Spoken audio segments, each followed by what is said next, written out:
Remember the metallic scratch of rewinding a VHS tape with a pencil? The way those Columbia House CD Club cards arrived in the mail every single month, promising 12 CDs for a penny? The sticky, chemical smell of a fresh pack of Gok slime? The sound of a dial-up modem screeching through your house at 9 p.m. on a school night? There's a whole universe of stuff from the 1990s that existed, mattered deeply to us, shaped our routines and our weekends, and then just vanished, not in some dramatic way. These things didn't explode or get recalled. They just quietly faded into nothing while we weren't paying attention. And now, 25 years later, most of us have completely forgotten they were ever real. Until now. Hey, welcome back. I'm so glad you're here. This is Timewashed Stories, a channel dedicated to exploring life as it actually felt in the 70s, 80s, and 90s. Not the glossy, filtered version we see in nostalgia compilations, but the real textures, smells, sounds, and tiny forgotten details that made those decades what they were. We dig into memories you didn't even know you still had. Today, we are going deep into the 1990s. Specifically, all the stuff you completely forgot existed until this very moment. The things that were everywhere, that you used every day or saw in every store. And then one day, they were just gone. And if you enjoy this kind of nostalgic deep dive, feel free to hit that subscribe button. It really helps the channel grow. But no pressure. Let's just take a trip back. Let's start with the toy aisle, because if you were a kid in the 90s, that aisle was sacred ground. Do you remember Sky Dancers? Those tiny plastic fairies with foam wings that you launched into the air by pulling a string?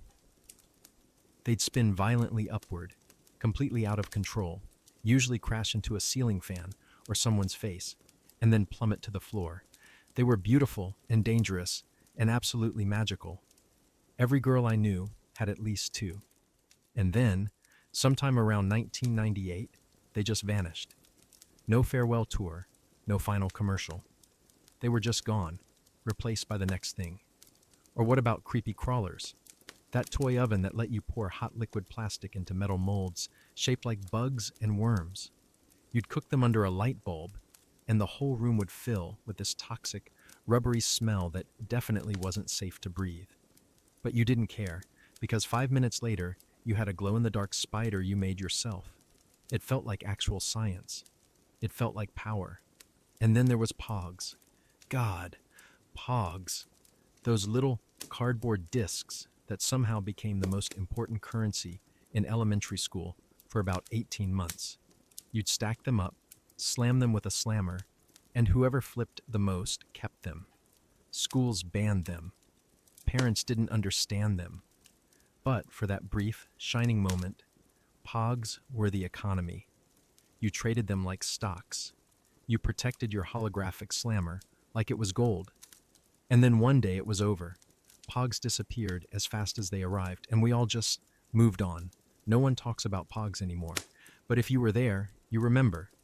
There were also those stretchy, sticky hands you got out of quarter machines at the grocery store.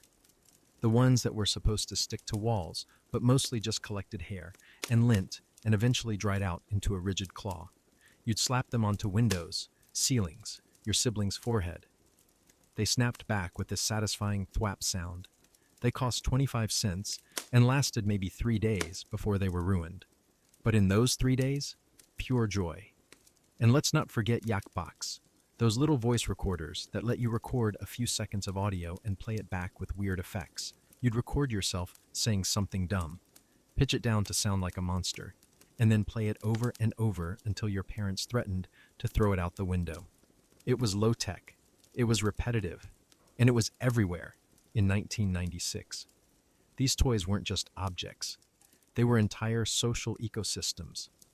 They were what you brought to recess, what you traded at lunch, what you begged for at KB Toys. And now, most of them don't even have Wikipedia pages. Now let's talk about food, because the 1990s had snacks that have completely vanished from the face of the earth. And honestly, it's a tragedy. Do you remember Dunkaroos? Those little trays of kangaroo-shaped cookies with a tiny compartment of frosting for dipping? The frosting was always rainbow chip or vanilla, and it was never enough. You'd try to ration it, one careful dip per cookie, but by cookie number 4, you were just scraping the plastic with your finger. Dunkaroos made lunchtime feel like an event. They were special, and then they were gone for years, only recently brought back due to internet nostalgia campaigns. But in the late 90s and early 2000s, they disappeared. We forgot they ever existed. What about Squeezit? Those neon-colored juice bottles shaped like plastic aliens that you had to physically strangle to drink from. The bottle would crinkle and collapse as you squeezed, and the juice inside was always some unnatural shade of blue or purple that definitely wasn't found in nature. You'd twist off the cap, crush the bottle with both hands, and feel like you'd earned that drink. It was interactive. It was weird. It was peak 90s. Then there was 3D Doritos. Not regular Doritos. These were puffed, hollow, three-dimensional triangles that crunched differently. They came in flavors like jalapeno cheddar and nacho cheese, and they were lighter, airier, more fragile than regular chips. You could fit one on each fingertip and pretend you had chip claws. They were a whole experience. And then Frito-Lay just stopped making them. No announcement, no goodbye. They were just gone. And Surge, my God, Surge. That neon green citrus soda that was basically Mountain Dew's angry cousin. It came in tall, aggressive-looking cans with lightning bolts on them. And the marketing was all about extreme energy and radical intensity. Kids chugged it before soccer practice. It tasted like liquid electricity and bad decisions. Coca-Cola discontinued it in 2003. And for over a decade, it was like it never existed. People forgot. And then the internet brought it back in limited release. And suddenly we all remembered. Oh yeah, Surge was a thing. There was also Clearly Canadian, those glass bottles of flavored sparkling water that came in flavors like wild cherry and peach. They were everywhere in the early 90s, at gas stations and vending machines, at the grocery store. The bottles were beautiful, almost elegant. You felt sophisticated drinking one. And then they vanished. The company went under. The bottles disappeared. It became a memory. Food is tied to memory in a way that's almost physical. The taste of a Squeezit or the crunch of a 3D Dorito can pull you back to a specific moment, a specific lunch table, a specific summer afternoon. And when those foods disappear, it's like a little piece of that time disappears with them. Let's talk about the places we shopped, because the 1990s had stores that felt permanent, essential, like they'd always be there. And then they weren't. Blockbuster Video, obviously. We all know Blockbuster is gone. But do you remember what it actually felt like to be inside one on a Friday night? The smell of popcorn and carpet cleaner? The wall of new releases, all facing forward in their bright blue cases. The drama of finding out the movie you wanted was already rented. The late fees that haunted your family for weeks. Blockbuster wasn't just a store. It was a ritual. You'd walk the aisles slowly, reading the backs of VHS boxes, debating with your siblings, trying to convince your parents to let you rent something PG-13. You'd grab candy from the rack up front, Sour Punch straws, Bunch of Crunch, Airheads. And then you'd drive home with that rented VHS sitting on your lap like a treasure. That whole experience is gone. You can't recreate it. Streaming killed it. But Blockbuster isn't the only one. What about KB Toys? That scrappy little toy store that was in every mall, crammed floor to ceiling with action figures, board games, and video games. It was chaotic and loud and kind of overwhelming, but it was ours. You didn't go to KB Toys to browse. You went on a mission. You had birthday money burning a hole in your pocket, and you were leaving with a new Game Boy game, or a Nerf gun. KB Toys filed for bankruptcy in 2009, and now it's just gone.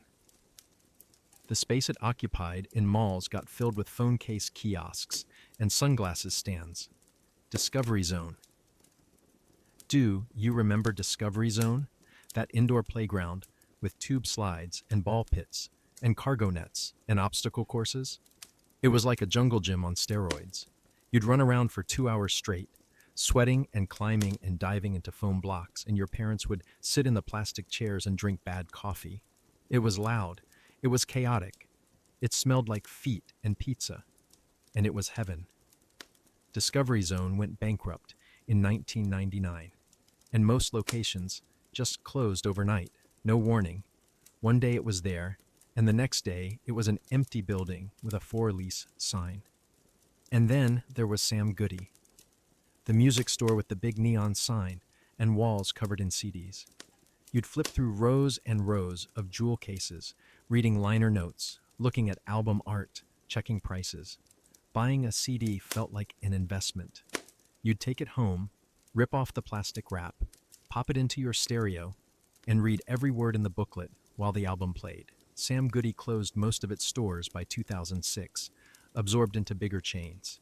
And then those chains died too. Now music is invisible. It lives in apps. The physical ritual of buying music is gone. These stores weren't just businesses. They were landmarks. They were part of the architecture of our childhoods. And when they disappeared, they took entire experiences with them. School in the 1990s had a whole ecosystem of supplies and accessories that are mostly forgotten now.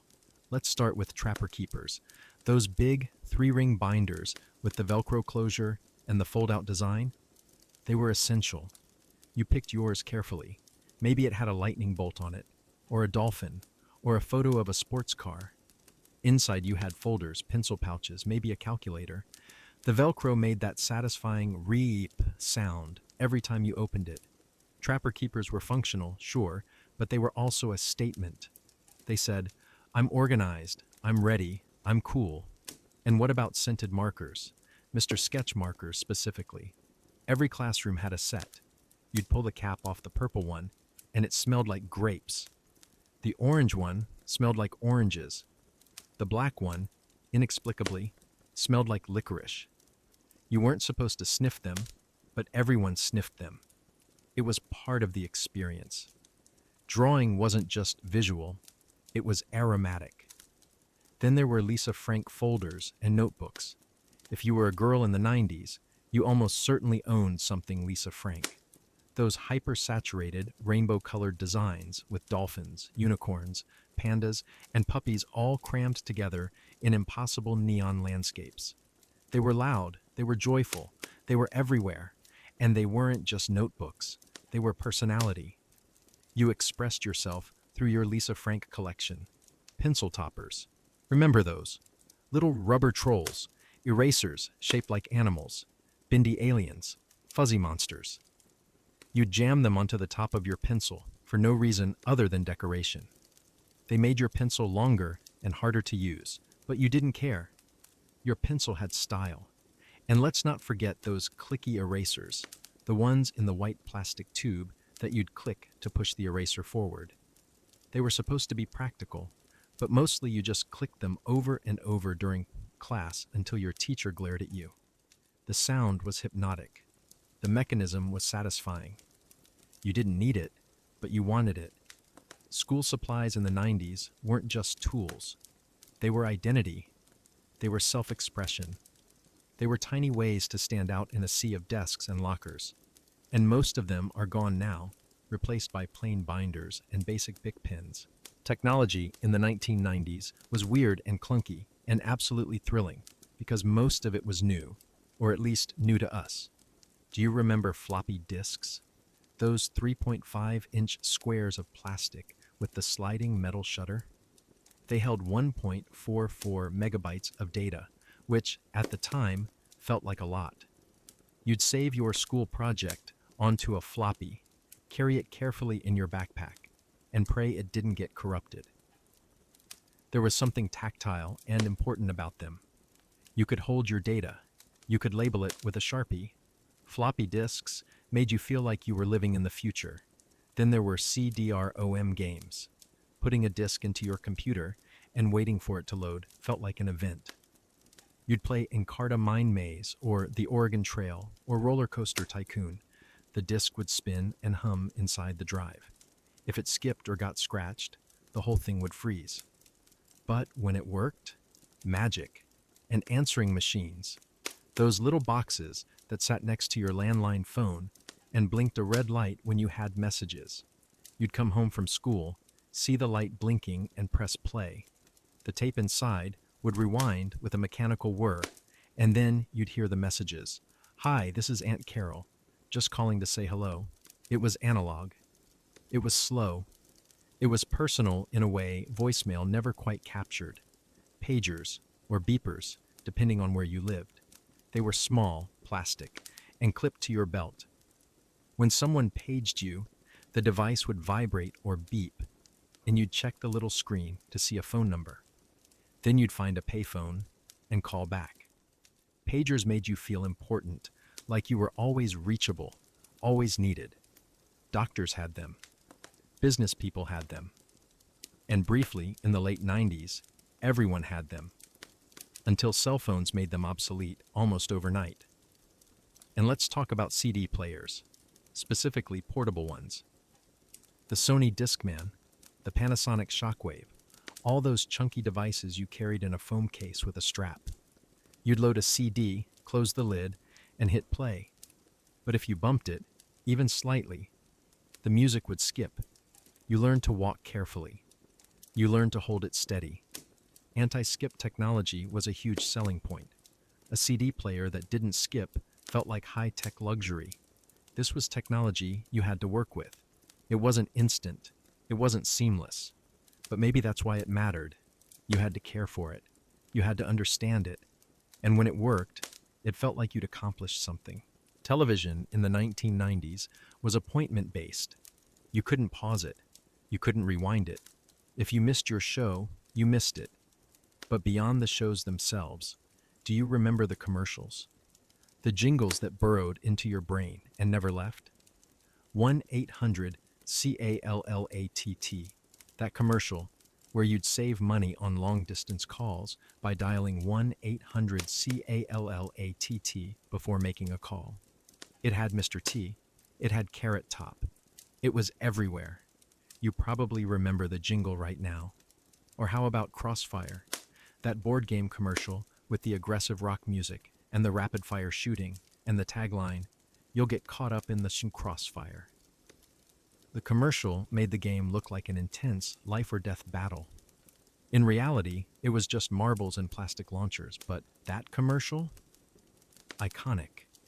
Mentos commercials, the ones where people got into awkward situations, ate a Mentos, and suddenly had a brilliant, quirky solution. The Fresh Maker. The jingle was catchy and infuriating at the same time. You hated it, but you couldn't forget it. And then there was Nickelodeon's programming blocks. Snick on Saturday nights.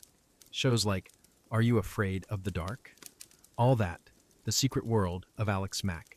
You'd camp out in front of the TV with snacks and watch for hours. It felt communal, even though you were alone in your living room. Everyone was watching the same thing at the same time. And TRL, Total Request Live on MTV, Carson Daly hosting a countdown of the top music videos voted on by fans. The studio had windows facing Times Square, and fans would gather outside, holding signs, screaming. It was chaotic and electric, and it made music feel urgent. When your favorite artist's video hit #1, it mattered. Television isn't like that anymore. We stream, we binge, we watch on our own schedules. But in the 90s, TV was communal. It was scheduled. It was shared. And the commercials, as annoying as they were part of the experience. The 1990s had fads, not just trends, but full-blown cultural obsessions that came out of nowhere and disappeared just as fast. Beanie Babies. Oh my God, Beanie Babies. Those small, understuffed, plush animals with the heart-shaped tag that people genuinely believed would be worth thousands of dollars someday. People collected them like stocks. They kept them in plastic cases. They checked price guides. Some Beanie Babies sold for hundreds of dollars on eBay. A Princess Diana bear. A rare Patty the platypus.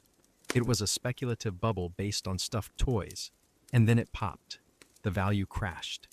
People were left with closets full of plush animals worth nothing. But for a few years, Beanie Babies were treated like gold. Tamagotchis. Those little digital keychains with a pixelated pet inside that you had to feed, clean, and play with, or it would die. And it would die, usually because you forgot to feed it during math class. You'd check your Tamagotchi between classes, panic feeding it, cleaning up its digital poop. Teachers hated them, parents hated them, but kids were obsessed. It was like having a pet, except it was imaginary, and it guilt-tripped you constantly. Koosh balls. Those rubber balls covered in colorful, stringy rubber filaments. They were squishy and soft and made a satisfying thwap sound when you threw them. You couldn't hurt anyone with a koosh ball, so they were allowed in schools. You'd toss one around the classroom when the teacher wasn't looking. You'd fidget with it during tests. It was tactile therapy before we had a name for it. Slap bracelets. Thin strips of metal covered in fabric that you'd slap onto your wrist and they'd curl around it. They came in every pattern. Tie-dye, zebra stripes, holographic. They were banned in some schools because the metal mom inside could cut you if the fabric ripped. But that danger only made them cooler.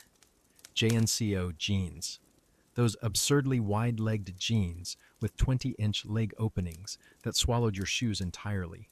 You'd walk around dragging the hems on the ground, collecting dirt and water and regret. They were impractical. They were ugly. They were everywhere in the late 90s. Skaters wore them. Ravers wore them. Middle schoolers wore them to feel edgy.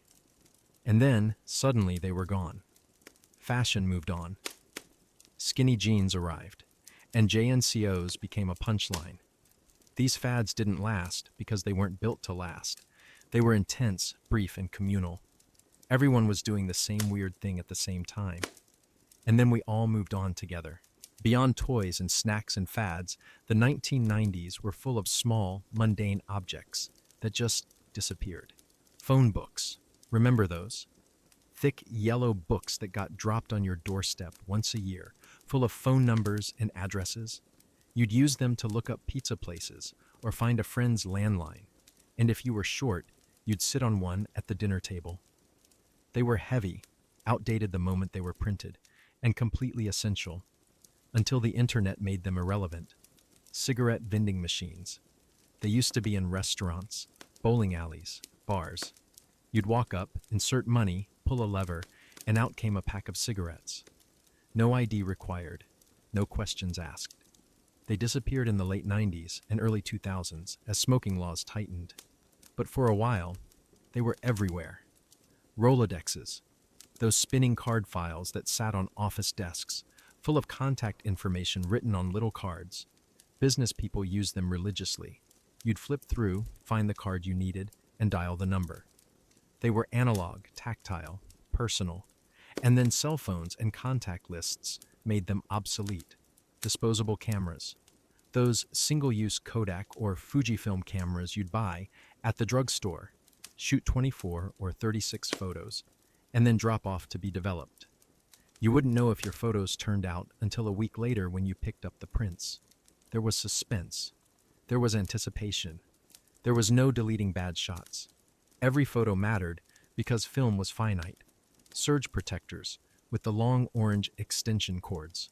Everyone had one behind their TV or computer. They were ugly and practical and absolutely necessary because we had so many things to plug in.